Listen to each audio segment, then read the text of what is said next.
Council members, we're going to call this meeting to order. This is a special council meeting for Monday, June 29th, 2009. If we could have roll call, please, Amber. Quaker, Here. Olson. Here. Kroger. Here. Costello. Here. Adcock. Here. LaCroix. Here. Martinson. Here. Weifenbach. Okrepke. Chapman. Here. We have a quorum. Thank you. This is a report tonight on Green Cities Conference and strategies for building a community-wide sustainable and green plan for Rapid City. The presentation is from Karen Olson and Mike Stanley, and I'll turn it over to Karen Olson. Thank you very much. I'm going to actually pick this up because I want to address this to the audience. I know there's people who are listening today. Thank you all for being here tonight. This presentation is really a joint presentation of our entire team. And once we get started, I'm actually going to have those team members stand up and we'll recognize them because they participated in our Smart Growth Conference. In addition, before Mike Stanley starts, and Mike, I must say, has spent a lot of time. Thank you very much. Are we on? He spent a lot of time, he took a lot of pictures, and it was a great conference. Before we begin, I wanted to let you know that this presentation is going to last an hour and a half. We have approximately an hour of programming, or half an hour of programming, a PowerPoint. Then there's an opportunity for folks that have been involved with the Green Cities Conference team to share their thoughts. And then there'll be an opportunity for the council to ask questions and get some additional information. So, and our intent, knowing that this is summer, we're going to adjourn immediately at 8:30. That doesn't suggest that that's the end all of what we're going to be doing, but I know that in the interest of the time and everyone's special activities, that's what we're going to do. So with that, I would like to introduce Mike Stanley, and who is going to make the presentation. And I'm going to introduce the other folks who went with us to Portland, and then he can begin his presentation. So with that, I'm going to introduce the folks from the private sector who went with us to Portland, and Brian Vulcan was one. Mike Stanley. Our council members who went were Patty Martinson, Aaron Costello, myself, and Dave Muck, Robert Ellis, our Public Works Director, and Marcia Elkins, our Growth Management Director. In addition, Pat Wiss also went with us, and he wasn't able to be here tonight. So we really had an excellent representation from government, government staff, and the private sector, and I think from this we've garnered a lot of information. And with that, I'm going to introduce Mike Stanley, and he's going to begin the presentation. We're going to begin again with a 20 to 30 minute presentation, and then of course go into the questions and answer. The presentation is mainly geared toward council, so anybody that's in the audience, we are going to only I guess hold the question and answer to the council, but it's not as if we don't want to hear what anybody from the general public has to say. So if anybody has any thoughts, concerns, or questions, please write them down and submit them, and we will make those available to the city council members when they end up reviewing this presentation, and also applying those to the record of the presentation that was held. So again, all the questions will be coming from city council members, and the point of the presentation really is to begin a dialogue on sustainability. Brian said in one of our meetings that this is not a book report that we're giving of what we did, but it's more of a start of a discussion towards sustainability and really what sustainable development and sustainability actually means.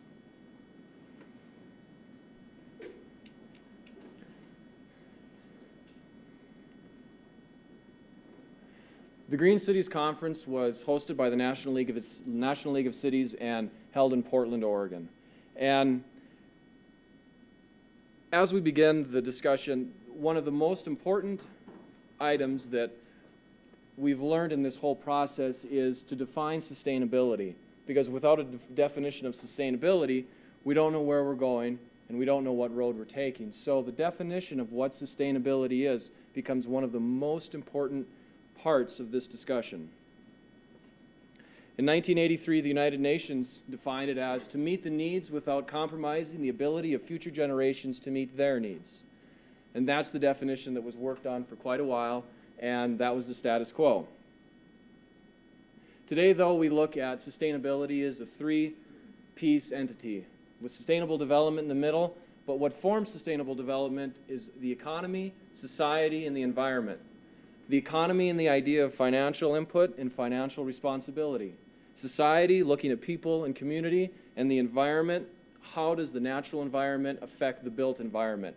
All three of those are important. Not only is it just all environmentalism, but it takes just as much environmentalism as it does capital and financial and fiscal responsibility. So those three pieces all work together to create sustainable development. Now, as I go through the rest of this presentation, you can keep looking back to those and keep thinking of those, because everything that I hit on tonight will come and in part hit one of those areas that make up sustainable development. And that's really where we're going with this presentation, is to start the dialogue of those three pieces. So why Portland, Oregon? That's the photo taken from the Japanese gardens on top of one of the hills on the outside of Portland. Portland, Oregon has made some pretty good strides in developing a sustainable action plan and integrating the city with the actual northeast forest that it's in. That's Mount Hood in the background, the city of Portland in the foreground, or in the middle, and then the forest in the foreground. So it's looking at how does the city, through that three process of society, environment, and economy, begin to thrive. So why do we do this? Why try? Why even look at it? One of the first questions we'll ask. The NRG Systems building, they manufacture measurement components for wind turbines and solar panels and anything really that needs measuring. They built a 46,000 square foot manufacturing facility. Costs $8 million. It's powered primarily by renewable energy resources, and it runs on 1/3 as much energy as a conventional building. They also implemented water saving devices. They didn't go with the lowest cost in building the building, but what they did was look at the life cycle costs of the building, which become extremely important in sustainable design and sustainable buildings, both building and planning. So now what happens is they look at an 8.2% increase in initial costs, but they look at recapping that 8% in the next 5 years. What that turns out to be is about $166,000 or $33,000 a year. The next 35 years, they look at almost a net gain then of $700,000 to $800,000.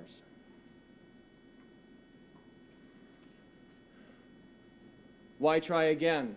Providing economic benefits to our residents. First, we looked at something economically. Now we look at socially, how a farmer's market can help. Not only do you grow and produce your food locally, but you sell it locally. You have people paying rental fees for farmer's market spots, and you have people coming in, potentially paying a fee to get in, or coming in and using it for free. So you have the purchasing and the growing all in within a standard, very short 1 day's drive of the farmer's market. Your food is produced locally. You have higher nutrient values and higher nutrient values for that food. It's also not being transported from long distances. Eric Hikus, one of the members, brought up a banana story and how far bananas really come. There's a lot that goes into a 25-cent banana. But when you can grow your foods a lot locally, you lose a lot of transportation costs. Another item in why we try is to provide economic benefits to our residents. This is Jameson Fountain in the middle of Portland, in the middle of a high-density urban development.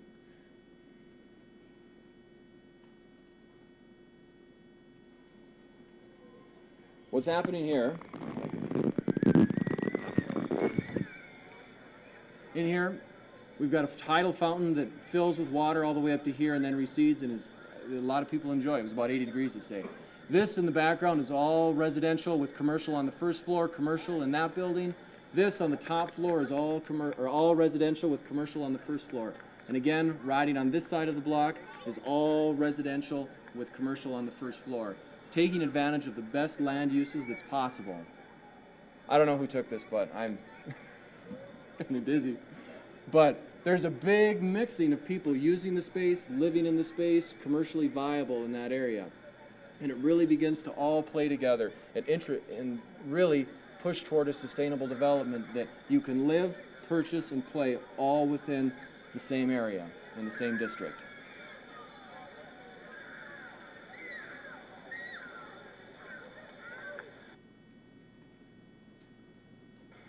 Oh.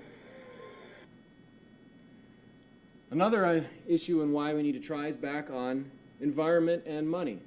Again, energy is the largest consideration in analyzing potential savings for manufacturing facilities. Right now, the United States spends about $120 billion on energy. With external outlays and outlets related to that energy, production costs have risen almost 22%. So what does that mean? It means that those that are able to tightly control their energy inputs and energy controls are going to be able to move and be more nimble in the markets, and they won't be exposed to such validity. Next, we go back to environment.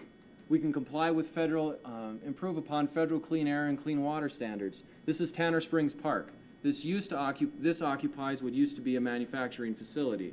Here, it's not only now a passive city park where people can go and lay out in the sun and sit on a bench, but also what it does is it collects stormwater. It lets stormwater filter in. It lets stormwater sit, let all the materials dissipate out of the water before it's released into the nearby river system. So that's not only using something that can be enjoyed by the residents, but also it actually has a duty that it performs for the city. Again, looking at federal clean air and clean water standards. This is the EcoTrust, which we'll show later on. The EcoTrust parking lot, it consists of porous paving and also rain gardens and curb cuts where the water immediately doesn't go into a storm sewer which goes to the river. But what happens is the water infiltrates through the porous asphalt or the porous concrete, and then it uses the curb cuts and drainage systems to actually fill the rain gardens and fill the bioswales and then dissipate into the soil area, ultimately reducing the amount of load that's put on the storm sanitary sewer system. The sanitary sewer system then gets used as overflow protection and also large rain event protection. Next is providing a more livable environment for our citizens. The Brookings Institute was looking at demolition and building, and they've come to the conclusion that in the next 25 years we're going to demolish and rebuild 82 billion square feet of buildings. That takes, to do that, demolition and rebuilding, it takes all the power to run California for the next 10 years. When we look at this, we figure reuse of buildings becomes extremely important. If we were to reuse 10% of those square footage that are being demolished and rebuilt, we could power New York City for well over 1 year. Also, construction debris accounts for 25% of a city's landfill. That also equates to filling about 2,500 NFL stadiums, and I guess that's assuming that they're not bulldozed.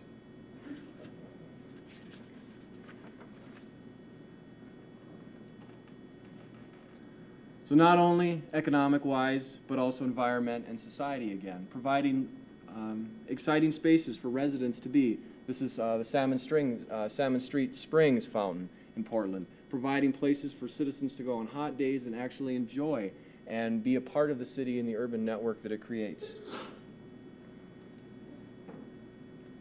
Here's Pioneer Plaza. This one also, again, looks at providing a livable environment for the citizens. Here's a major retail. There's a major retail store, Nordstrom's on this side, residential housing, office commercial, and office commercial again, and then providing spaces for people to go and have passive recreation, and then where they can sit and interact with the city that they're in. Next, looking at why we try, but also what's in it for commerce and industry. Controlling the amount of increasing cost, gas and water used in manufacturing has become a strategic factor in determining whether or not your manufacturing business remains competitive in a global market. This is something that now the National Association of Manufacturers is passing along to all of their members. So manufacturing and industry is very much on board and looking at how sustainable practices can help not only give the company a good sustainable presence and environmental aspect, but also really financially that it can help them. So not only financially is it important, but also design-wise is important. Looking now at modular design and modular office space, that when business demands it, you're able to move your office around and reconfigure employees, and you're able to reconfigure office spaces based on production needs. Ultimately, all of this comes down to reducing operating costs, so you're able to focus more on research and development, employee retention, and marketing. Also, you become resilient to shocks. You reduce risks. Companies and organizations become more effective and more efficient and more productive. Potentially, advancements for technology are made, and you ensure the reliability of the equipment and the manufacturing processes, which reduce equipment and process failures. Those become very important because you're not spending all of the money on energy production and protection. That, again, is from the National Association of Manufacturers. Also, commerce and industry. There's unification in what a lot of people are looking at doing. This is an older building in Portland that's right now housing probably 6 to 7 different industries, or commercial entities, all independently owned, all independently operated, but they're all together in one building acting for a unified purpose, to bring people in, and they're realizing that even though they act independently in sales and marketing, they're also strong as a whole to bring people there. Before we talked about the EcoTrust building, this is it. This is the building that has the parking lot that we were looking at prior to this slide. This building is one of the first LEED Gold buildings in Portland, Oregon. It is a building that was built, I believe, in the middle to late 1800s and was renovated by the EcoTrust folks, and now is a LEED Gold building. What that does is it helps to retain customers and staff and people. It not only mixes private enterprise with the Patagonia dealer, but it also looks at how Portland's sustainable development of the city, development segment, like growth management, they have a sustainability development section of their city. But those two work together. And not only is it those two entities, but we look at the design of the LEED facility and making it more productive for people, looking at natural light configurations, and also really designing for the people that occupy the space to make them as efficient as possible. Also, we talked before with energy. Energy becomes a major factor. When you don't have to be protecting your assets constantly with energy and putting money into energy and where you're going to get it, when you're able to tightly hold your energy income or your energy inputs, you're able to become a much more financially stable company, making the investment a better investment. Also, many stockholders now are looking for companies that have sustainable backgrounds and socially aware companies. This also then brings up stock prices. Okay. Also, what's in it for our private citizens? This is my personal a spreadsheet of me. I own a 2001 Chevy Tahoe, probably one of the worst vehicles sustainably that you can buy. I get 13 miles per gallon in the city, and I get 16 miles per gallon on the road without a wind and not going downhill. So, I used to live on the side of town, and I had a 6-mile commute. At 13 miles per gallon, that's 0.92 gallons per trip. That equals 4.6 gallons per week, and at $2.50 a gallon, I spend $11.50 a week on my commute only. That's not going anywhere else. That's just driving from my place to the office and back. 4 work weeks a month, that equals $46 a month. That's $46 I spend solely on driving to work, and again, nowhere else. But now I live in a downtown apartment. I have a half a mile commute. And at 13 miles per gallon, I walk every day to the office, well, most days. I make about 4 trips per month to the office. So at 4 trips, that equals about, I figure about 0.04 gallons per trip. 4 trips a month, that equals about not even a quarter of a gallon of gas. So I spend about 40 cents a month driving to the office. So what does that mean? It's something I've done to not only be sustainable, but also to save financially, economy-wise, save some money. There's also pass-along savings. I work for Dream Design International, a local engineering and development company. That they don't have to buy a parking permit for me, so that's $35 a month the company saves and $420 a year that they don't have to spend on me. I also have to work every snow day, so I can get through the snow, unfortunately.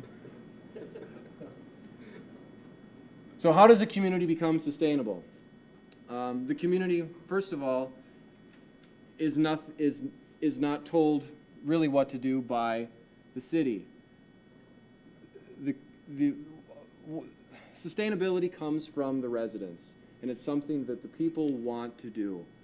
That's why we begin this discussion, or why we begin this process with a dialogue with the city leaders, is that that's really where we need to turn to for leadership.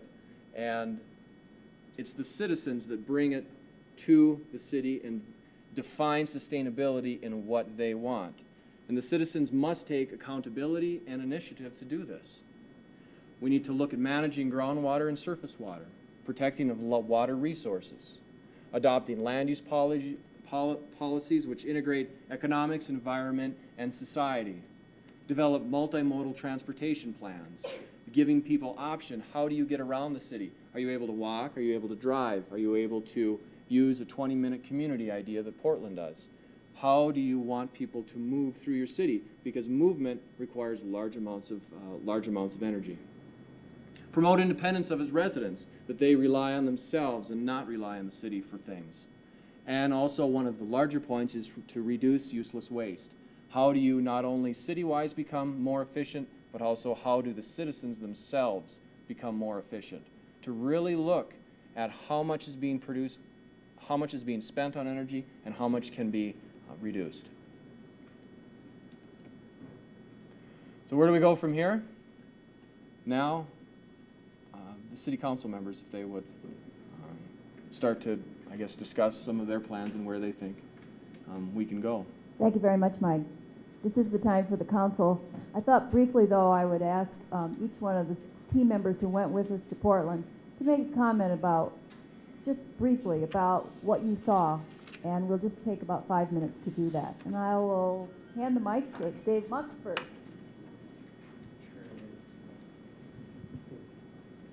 Well, I would have to say that it was interesting to see the fact that we were one of the smaller communities represented, and we had the largest contingent there.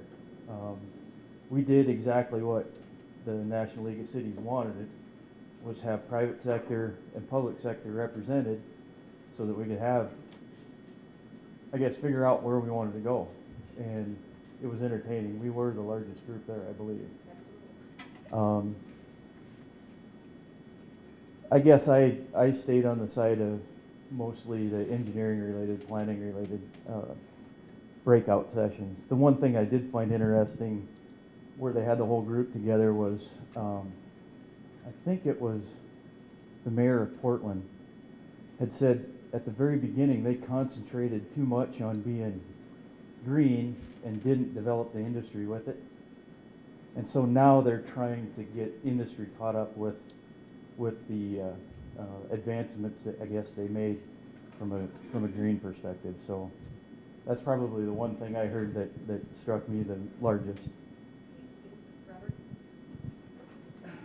I guess one thing that I really noticed that hit home with me that I'd like to see somehow incorporated here was, really good living spaces in the downtown where you saw people living, playing, going to the grocery store. There's a Safeway in the downtown. It kind of blew my mind. But they did a good job, I think, with integrating where you work, where you play, where you live all together, so that you're not commuting out to the burbs at night, coming into work, or driving in for dinner. You can all do that within walking distance, never have to get in the car to do that. And I thought that was very appealing. Really made the downtown very vibrant. Thanks. I think I took so many things away from this conference, but sustainability and sustainable design has always been very important to me and the people that I work with. But there are some things that really struck me. One of the things that hit home was when the mayor of Salt Lake got up and said, you know, for us communities out in the west, sustainability is not a new topic. It's really going back to our roots, because generally the communities in the west were remote, they were far away, and they had to be very, very self-sufficient. And that self-sufficiency is sustainability at its best. They took care of each other, they produced their own goods and services, and they had a small commuting area. So it's really getting back to what made these cities in the west, Rapid City being one of them, a great place to live. The other thing that struck me was when Mayor Sam Adams from Portland got up, and you know, he challenged everybody. Everybody here who thinks they're more liberal than the city of Portland. And the only ones that raised their hands, I think, was the city of Eugene, Oregon, and we can understand that, maybe some people from Berkeley. But he says, you know, it's nothing to do with being liberal, and it's not anything to do with being a tree hugger. It all boils down to economics, and if you can't make the bottom line work, it won't work for anybody. And that's true for us too. If we can't make sustainability pay off, it's not going to work for anybody. So you got that three-legged stool between the environment, the economy, and the society. Thank you, Robert. All has to play in part. So, who's next? Marcia. Since we're supposed to be directing this to the council, you almost see all your faces around there. I think one of the important things that I heard was from a representative from the AARP who talked about their group being an important key to being successful in your community. But one of the things they said is you should not get mired down in discussions about carbon footprints or emissions and global warming and those kinds of issues. That this is really about an economic issue and doing what's best for your community financially, and that we should be looking at life cycle costs, cost-effective provision of services, things that all of you struggle with each and every day. So I think a real bottom line kind of practical approach to this was one of the things that I saw as being important. The other part of it I think it's critical is there are so many things that the city of Rapid City has been doing just because it makes financial success, and you need to make the best of the dollars that are available to you for this community. So I think there's a lot of things that we're already doing, and that we could label those as being green, put them on a page, and we're already well along the way to achieving this. So it's just, again, looking at those life cycle costs and trying to be cost effective in everything we do. I'll let the two council members who went with me just make a couple comments. I'll say enamored by the public transportation was available in Portland. That the 20-minute neighborhood is just fascinating to me. That they enabled a person to get pretty much everything you need to survive within reason, all within 20 minutes, whether you were walking, biking, or using public transportation. And as I look around Rapid City, I really see that being a possibility. We'll have to maybe go against some of the things we're used to, which is shopping malls and building these very large shopping centers in the outskirts of town. It's really infill, in my view, that's going to make this happen, and I think it's definitely achievable.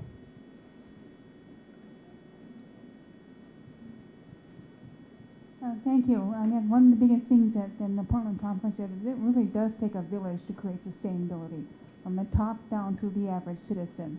It will certainly be a lot harder for me to recycle if the city didn't provide bins. So I think the city can be an important factor in creating avenues for our citizens and businesses to achieve sustainability. But everything, it all has to work together in order for it to be sustainable.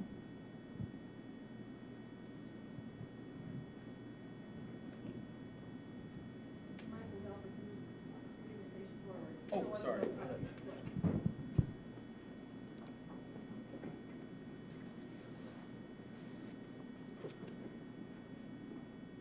The real question that we're raising is, where do we go from here? And we learned a lot of things in Portland, and where do we go next? And as the team discussed this, we realized that what we really want to do is create a roadmap, because the city and you all, every person in our community needs to be involved in this discussion. So it's how and what you should be doing. So what we thought, the city's role in this activity of sustainability and green is creating a roadmap. And interestingly enough, this is, happens to be a map of Paris. And for those of you who've visited in Paris, it's not always easy to drive around in Paris. But we know that if you have a good roadmap, you have the real opportunity to get from one place to the next. And that is what we are suggesting needs to happen. Next slide. So what we're asking the council, you as council members this evening, is to consider a roadmap. We are proposing that we think will help this community arrive at defining sustainability and what things we all can do individually and collectively to make that happen. And so when we say recommend this roadmap, we want you to know that we haven't picked out the spots on the road yet.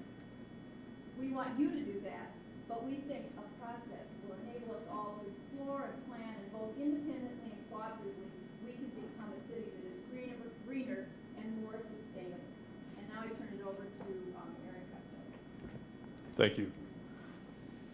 So in order to start, you have to know where you are.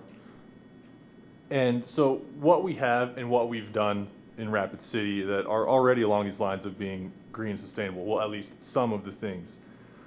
We are working on a new water treatment facility, which is very adaptable to whatever the current water situation is. We have adapted rates that encourage conservation. We have an excellent materials recovery center. We have neighborhood associations which are taking ownership of their neighborhood, and that is where the start of that 20-minute neighborhood I mentioned earlier. That's where it will come from, is these associations with their vision. Also, to reduce waste, we have reuse centers where we look back at what Mike said about how much energy is wasted on or goes into building new buildings, and how much energy we're already saving in Rapid City by using these reuse and restores. All right, I'll go to the next. Let's see. Yeah, thanks. So what else do we have? For instance, one way we've been saving energy is we switched the traffic lights over to LEDs. School crossings are solar powered, and there's energy conservation. There's great savings in there. I believe that was a 2012 project, if I'm correct, that went to these street crossings, and they came in under budget. There were hundreds of thousands, like $100,000 under budget, because we didn't have to run underground wiring to them. That's fascinating, and I think just shows one little thing where we saved $100,000. We're in the process of replacing upgrading our energy plant, and if it only makes sense then that as we evaluate that we use efficient mechanisms when we upgrade that. Next slide, please, Mike. So, and now the slide says the roadmap continues and says 2010, but really there are some things here that we can start this year. Oh, I missed the farmers market. I think that's a very important aspect of what we have in Rapid City. We have people who do travel hundreds of miles to bring their goods here, and that's the region that we need to be targeting. And it's small now, but it can really grow. And anyone who's been to a large farmers market knows what a treat and a joy those can be. So as the roadmap continues, what needs to happen is discussion needs to be held with community leaders. We need to get them together so that they can go out further into the community and find out what the goals are, what people in Rapid City desire for sustainability. The establishment of a Green City Task Force to 3 goals right off the bat: to define sustainability through what comes from those discussions, and all along the process, evaluate our goals, see how we are achieving those goals, and see what needs to change as our world changes. And community groups then will will be involved in these symposiums that we have. We'll bring organizations together. All the while, we have to have dialogue throughout the entire process, because as was mentioned earlier, the world is always changing, and we need to be nimble, and this is one way that we can be nimble.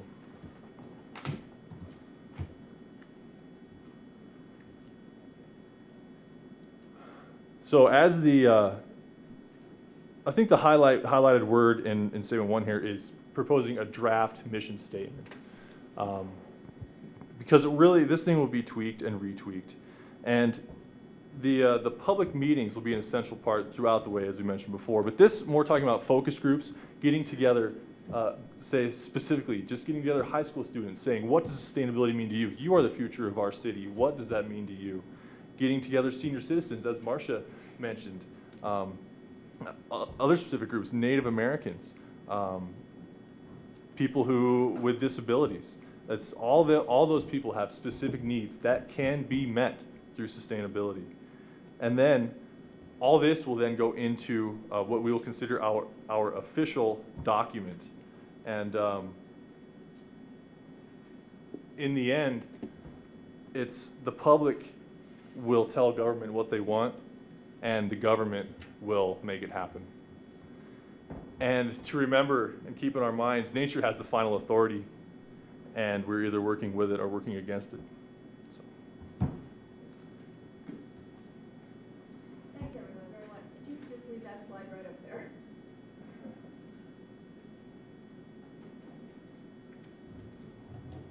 And now I think it'd be appropriate for the council to, if you have questions or questions about the direction or other comments you want to make about things you've seen, you're welcome. I'd like to introduce some additional folks who've joined us in our Green Cities meeting. And they are some of those folks who are in the audience tonight. I see Eric Hikas, who's a landscape architect. He has offered some really interesting perspectives. Fred Thurston, who I know you're very familiar with Forefront Design. Gary Black, thank you, with a new haircut. He too has joined us at some of our meetings that have taken place here in Rapid City. And have I missed anybody?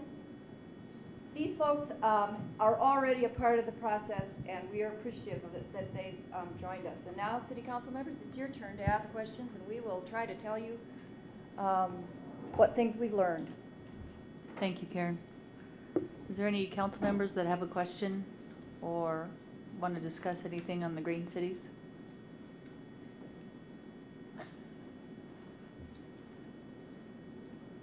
Lloyd, did you have a question? Lloyd LaCroix? I don't really have a question. I just been really impressed how we had the public and private sectors along with the city council go down and actually get so involved and in depth into seeing what they could bring back to our community. And some of the slides that you guys showed is exactly what we were looking for, I think, when you're looking for the downtown revitalization. And so I think what you guys have done and accomplished is really good. And I think I've heard some different ideas that you didn't show from Mr. Costello on the bike paths through the city and some on the side streets and so forth. And I think some of that will work out really well. I guess my question is I think you guys are looking for a formation of a task force for green cities. Is that something you want to bring forward at a later date, or? Aaron Costello? I don't really see any need for delaying. The issue's very abstract, so the sooner we get on it, I think the better off we'll be. Welcome. Go ahead, Ms. Karen. We actually put together a list of folks that we think might be appropriate to a task force, and we'll make that list available to you. We didn't present it. It's fairly lengthy, but it would allow a lot of expertise. As you know, when we worked on Source Water, our water task force was very diverse and varied, and it represented both public and private, and I think that the Green Task Force would do something similar. And we have that list, and we'll recommend, we'll present that list with you and make the recommendation that the Thank mayor you, Ms. Karen. and the council appoint. Malcolm, you don't have a question? Lloyd LaCroy, please. My only other comment is I was really impressed that staff had went down there, and the reason why I say that is because the staff's the ones that's gonna be here long after us elected officials are, and so they need to carry the torch on, and I think we've got some good staff to do that with. Thank you. Thank you, Lloyd. I was just looking at some of the things on green cities, and they had the America's 50 Greenest Cities, and they based it on electricity, transportation, green living, recycling, and green perspective, and it seems like we are doing some of these things to get points for the green cities, so it seems like that'd be the first thing, is to see where we are at now, as you said, Mr. Costello, because I think we do have points that could be added to this, and we could get on this list. And then I was looking at many of the things that, thanks to Robert Ellis, Mayor Hanks, and some of the city council members, that we have been doing some really good things with going green. So water treatment plant, some of the bus routes we are changing to make them more accessible, hopefully for more people not to drive their cars but use the bus service, bike paths, and we definitely have enough parks in Rapid City to definitely have enough open space and green areas in Rapid City. The only thing I can think of is recycling. I myself, I'm going to admit I don't recycle as much as I should. I think a lot of times it's the information that's put out and how we recycle. You have these blue bins, and a lot of times you might not know where those plastic goes and what cardboard goes, and what they're used for, and how much it makes a difference in Rapid City. A lot of times if you know you're making a difference, you'll try a lot harder. I think most of it's just information, and how we get that out, I don't know, because I know most people that I go to their houses, they do not recycle. So if I saw anything that could be improved on that could really make a difference in Rapid City, would be the recycling and how we get people to understand about recycling. Maybe you have a answer to that, Ms. Karen. Well, just as a comment, I've been real appreciative of Democracy in Action, which has produced a really nice piece about recycling and where you recycle. And I've had a chance, I think I'm now probably at a half a dozen people who've said to me something about that, and I've been happy to pass that pamphlet along. So I see that grassroots initiative as an important part of how we achieve our long-term goals of sustainability. It's the initiative that organization took, I think, was really important. I was really appreciative, too, of the fact that they held a forum on going green, because that was a first step, and I hope, I certainly encourage the community at large to step forward in a leadership role as we move forward with this topic. And I appreciate that. We have, I did hand out those pamphlets when I went to Democracy in Action, so everybody got one, and that was a really good information.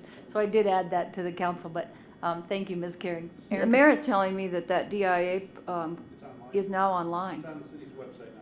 Thank So- you, Mary Ellen Hinks. Aaron Costello, please. I thought you had a question or answer. That's why you must be reading my mail. Robert, what's our current capacity, what percentage of maximum capacity is our recycling facility right now? Right now, if you talk about recycling facility and the co-composting, I think that we're probably running at about 60%. So we have a 60%. lot of capacity All right. to do more.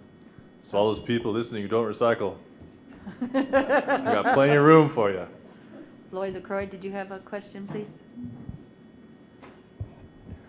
I just wanted to make a comment on that end, that personally, a coworker of mine had actually went down to the recycling plant and to get a smaller garbage can, and he actually did a tour of the facility, and they did such a great job of showing him the video, that the presentation that they gave to us, the council, that his daughter that lives in an apartment complex that doesn't have recycling bins, he made a container for her, took it to the apartment complex so she would start recycling.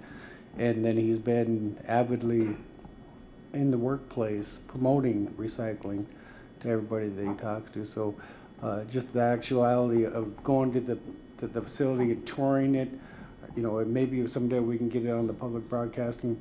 that would be a great way to get it out to the public, and I'd like to see that happen in the future.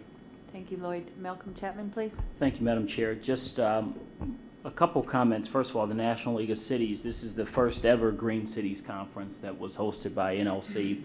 And it was so successful, and there's so much excitement around this topic nationwide that they had to turn away sponsors and vendors because of the mindset that not all money is good money, that they wanted to make sure that the partners that they were partnering with would be sustainable, that those relationships would be intact for a long period of time. So I'm appreciative of the city allowing those council members and senior staff that went to that conference, and then really appreciative of the private community for stepping up to the plate. And I think that's the way we build a sustainable community, by having the government work with the private sector long term. Just a comment as we move forward. I would hope that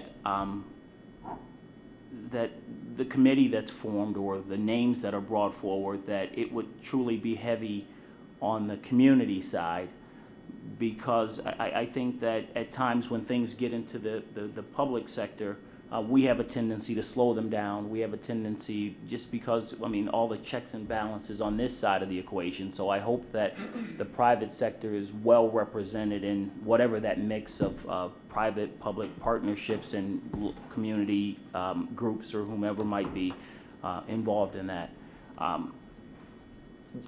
I don't know if I really heard the next step in terms of, I mean, how do we go about vetting or asking or putting online interest forms so that we get the best representation from the community? I'm not sure if I heard that next step. I mean, truly the next step. Karen Costello, please.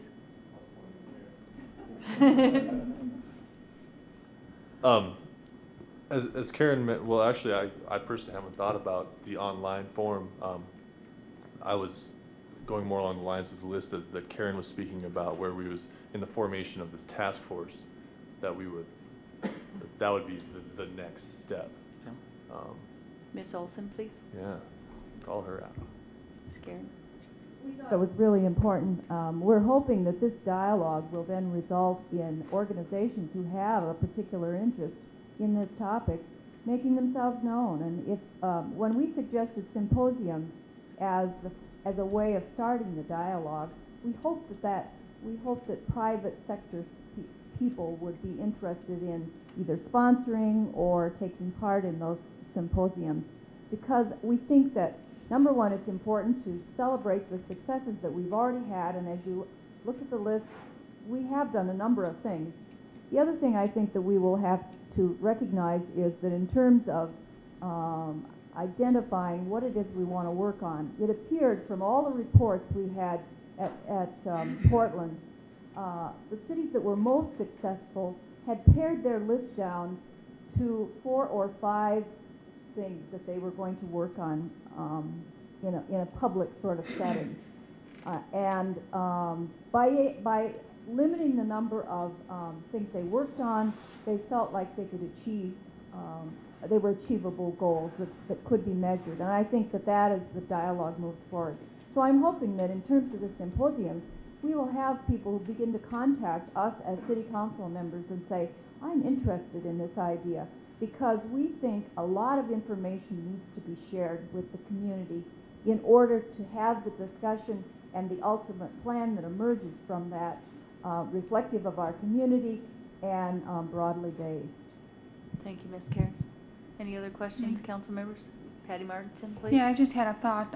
Instead of these community forums reporting to individual council members, we can set up a Green Cities Task Force in concurrent with that, and they report to the Green Cities Task Force on what they found from their individual citizens in their symposium.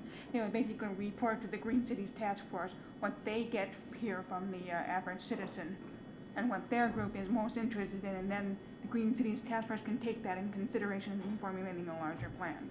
We need something more formal to tie in the symposium to what the Green Cities Task Force can accomplish. Thank you, Ms. Patty. Karen, do you have a follow-up? Well, I was going to say, I don't think that we committed to, we didn't make a commitment at this meeting tonight to taking any absolute action. But I would say that my colleagues on the council, as well as the team itself, they recommended that what you do is consider a roadmap, and that would become the first step. And we're not suggesting that this is something that's going to happen overnight. In fact, I think the best thing that emerges from this will allow ourselves some time to work on this. I think this is a multi-year kind of an activity in order to be successful. But I think the Green Cities Task Force can start the process, keep green and sustainable in the forefront of public awareness, and by that, there's a little element in my mind, and my colleagues may or may not agree with me, of that management by walking around.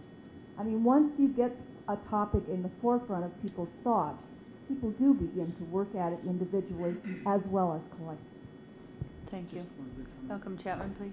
I agree with Karen, the management by walking around. Karen and I've had this discussion for, the entire time we've been on the council. We started that pedestrian Safe Streets Task Force, and as we had the conversations, I found myself stopping at the crosswalk for pedestrians that wanted to cross. I start policing myself a little bit, so I think that that's an opportunity for us. And maybe one of the simple things we can do just to start off is something in public buildings in the city, just to give people an opportunity to recycle. I don't know if there are recycle bins here in City Hall or other, I haven't seen them. Maybe I don't drink pop enough, or I don't have enough cans or water bottles enough, but just to give people an opportunity to do that. I know we live in the city, but we don't get city services in terms of trash pickup and recycling pickup. We started recycling in my house when my then 4-year-old son came home from Montessori school and said, why don't we recycle? And then that became something that we did because, he led us to that. So I think the same spirit can take place here. I don't want us to bog this process down, but be led by the community, so to speak. And I look for huge discussions about land use and how we think about that in the future. So, thank you. Thank you, Malcolm. I'd like to add that Mike Stanley was saying that philosophically, he didn't print out the PowerPoint presentation because he thought that didn't fit in with being more green. So we want you all to know this is available. This will be available on the website, or we can send the PowerPoint to you electronically, but we're not going to print it. And that kind of fits in with something Sam was proposing, which was taking a look during our budget sessions at a budget that is not necessarily all paper, which right now probably takes up a lot of, creates a lot of material to recycle. So I think we can all think about that. I think too, when you're trying to create a roadmap, I would start with the things we have already that we can build off of. That seems the easiest way to start the map you're talking about, and then go from those topics that we're already doing that we can build off of and do better, and then add more to them. It makes it the simplest way to do things. I guess that's the way I would do things if I was creating a roadmap for anything, is just build off the things we do already. So I think if you start that, you'd be surprised how much of a roadmap you already have to start with. So Lloyd LaCroix, I think you had a question. I think this is a good start. I guess one of the things that I just actually thought about the last 3 years in the council is sometimes when it comes to the bids coming in, some of them being recycled material are more energy efficient. We're pretty stuck into taking the lowest bid instead of the quality, or looking into the long-term cost of some of that, and I see that I see that as a difficult part, nothing to deal with right now. I think what's moving forward now is good, but I think that's one of the things that helps with having staff attend that, is maybe we need to rework some of our ordinances or something to take a look at that, to see what we might not have to always take the lowest bid when we go out for bid. We might be able to change some of the requirements around on it. Thanks. Thank you, Lloyd. Aaron Costello? Yeah, Lloyd, one thing, I'm glad you brought that up, because you're right, we're sort of fixed in the city of how we choose bids. But one way that, for instance, Austin, Texas has moved things forward through the private industry is projects that came forward that had LEED certification. they would move those through the process quicker. Like they would be moved up a few spots in the queue. So that developers who were taking the initiative to build something sustainable, they were getting the added benefit of getting their project pushed through quicker, which in the end saves them money or gets them to making money quicker. Another thing that popped into my head was, and I really like that Mike chose the map of Paris, which is quite convoluted, yet still you can get anywhere you want to go. Because where did I write it down? Too many sheets of paper. As Deb said, there are all these areas that we're doing well on. Materials recovery, we have a farmer's market. And those will, to me, I had this vision of meshing those in with a 20-minute neighborhood where those are sort of our city centers on our map to sustainability, where we have recycling, and how do we tie that in to the different areas, to the farmer's market? How do we take land use, as Malcolm said, into this whole picture? And I also think the analogy of a roadmap is useful from the sense that we don't think of this as a timeline, because it's not going to be it's not going to be this engineer's dream of everything happen linearly. This is going to be sort of a web at times, and so we keep that in mind. Thank you. I also like to give kudos to Marcia Elkin. She does the air quality board and does our land use plans with her staff, so she's got some green things that she's doing and has done well with. So is there any other questions, council? Mayor, do you have any comments? Are you going green? I'm teasing you. Karen, you have a follow-up? What the work we needed to accomplish, we've done at this point, and I have no problems with adjourning the meeting early. And so my suggestion would be that those of us on the, who are part of the Green Cities team, we will put our heads together and come forward with a little more precision in it. We will specifically, if you are in agreement generally, we will make a proposal concerning a specific proposal concerning the task force and a suggestion that a roadmap be put in place as we move forward on this. Thank you, With my Ms. colleagues, and I'd like to see what you're, we're not looking for a vote, obviously, but a nod of the head that we're moving in the right direction, I guess is what I'm looking for. Thank you. We'll be looking forward to the council members went to this. I'm kidding.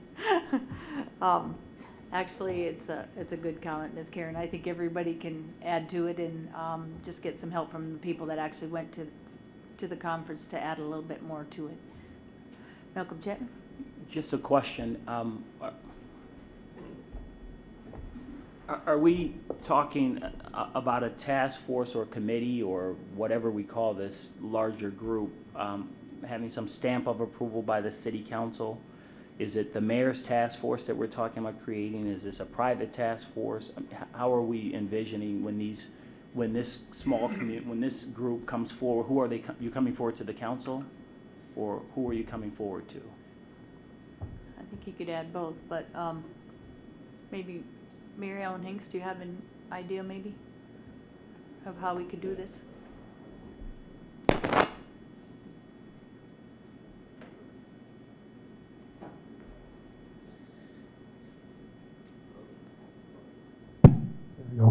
Well, you know, the one thing I will note was, and I think it was mentioned a little bit earlier, was how successful and how, in my mind, efficient the water task force was. And if you actually took a look at the makeup of that task force, the vast majority of those folks were from the private sector, not only citizens, but also experts in the field. And that's what I think, if you're looking at creating some kind of a working group, and there again, you can label it whatever you want, but I never really like I don't like the idea of a task force, because to me a task force means that you have a task, you accomplish it, and then you basically dissolve. In this case, I think you basically have a working committee, and if you want to call it the Green Working Committee or whatever you want to call it, but I think that there needs to be some representation, probably one or two people from the city council. Definitely need to have some of our department heads, whether it is Robert Ellis, possibly Jerry Wright, maybe Wagner from Water. There's different people that really need to be involved And then the private sector folks, I think you already got some buy-in from there, so.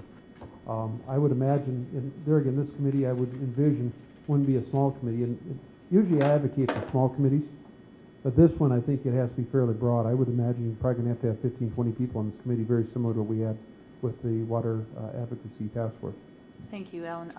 Mayor Hanks, I think in this case, he's right, because when we did that water task force, boy, the information that was coming in, and if we needed any other information, either the staff or other people that had that information brought it forward. So something like the water task force, I think, is good. It had private community, people that were just learning, some planning commissioners, city councils, the mayor was there.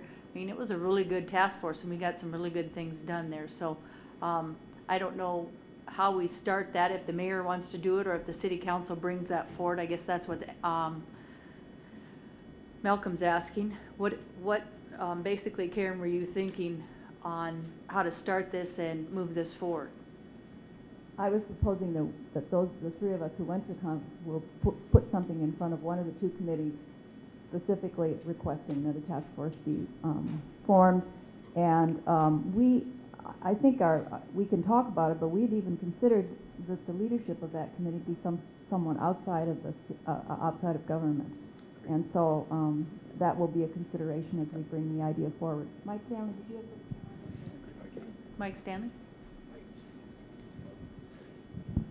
Another important aspect to, I guess, look at and realize as we move along in this process is I think the mayor hit it right on the head in how it doesn't necessarily need to be a task force, but really we can look at the idea now of looking at different parts of the community and starting to build partnerships.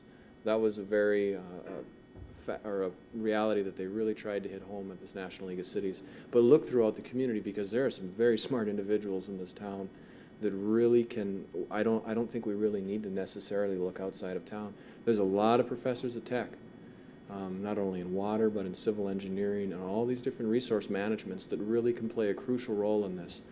Power industry in town. There's people, and there's a reason that they're doing well is because there's very smart individuals, and I think we can really look amongst our own in our own community and really come up with ideas and start to build and bridge partnerships between all of these different entities. Thank you, Mike. I believe that's true. Like I said, with the task force, the mayor had mentioned that, and the water task force, they really got some really good input, and that was from our community leaders and just people in the community that had that experience. So on that note, I don't think we need to take any action, but Karen, did you need to say something else? We just asked for one. Brian Vulcan, we'd asked to have just a couple of closing remarks, and then after that we were going to close the meeting. And I don't see amongst my colleagues any additional requests for information, and I think you have some idea where we're going. And with that, I would ask that Brian be allowed to just make some very brief comments to draw this meeting to a close. Thank you, Karen. Brian Vulcan. Well, actually, Karen called me this afternoon. She said, Brian, when the meeting gets going and we need to end it, would you start to speak? Because I think then everybody will want to leave the room. So I think I'm up to the task. You know, at the end of the day, what we want out of this is people to consider sustainability in all the actions, whether they're development actions, whether they're policy, whether they're financial decisions. If we can get you and the private industry and education and everybody to do that, we'll have won the day, and we'll have a more sustainable community. And you know, in my personal journey for sustainability, I think it's very, very similar to what the community needs. You know, I'm not a tree hugger, but I'm very concerned about the environment. I'm very concerned about what we're going to leave for our kids. I worry about the financial conditions and the long-term economic impacts of the decisions we make. And I also want a better place for our kids to live, for us to live. And all those are those elements of sustainability. So like I say, at the end of the day, if we can just consider each of those in the things that we do and put a process in place that allows that, we'll have won the day. So with that, I've talked long enough, and I think our meeting's over. Thank you, Karen. Thank you, Brian. Council members, does anybody else have any comments they'd like to finish with? Mayor Hanks, did you have any comments? Okay, if we could, just have a motion to adjourn, council. Thanks for everybody coming tonight. We appreciate their time, and we thank you for coming. There has been a motion by Mr. Costello and second by Mr. Chapman to adjourn. Thank you, council and community, for coming tonight.